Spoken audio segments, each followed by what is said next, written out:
কেন একটা ভয়ঙ্কর গরু আসতেছে, তাই আমরা পালিয়ে এক এক জায়গায় মানে লুকিয়ে আছি। তো আসলে দর্শক দেখেন, এই যে ওনারাও এক পাশে দাঁড়িয়ে আছে, যেটা আসতেছে সেটা নাকি অনেক ভয়ঙ্কর, দেখার চেষ্টা করতেছি।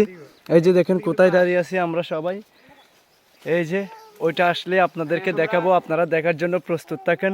ভয়ঙ্কর একটা গরু আসতেছে গাইস, গরু নাকি মারে, আক্রমণ করে। আমরা সবাই বয়ে, ওই যে দেখেন সবাই বয়ে পালিয়ে গেছি। এই যে গাইস, ওই গরুর বয়ে সবাই এখানে লুকিয়ে আছি আমরা, দেখেন।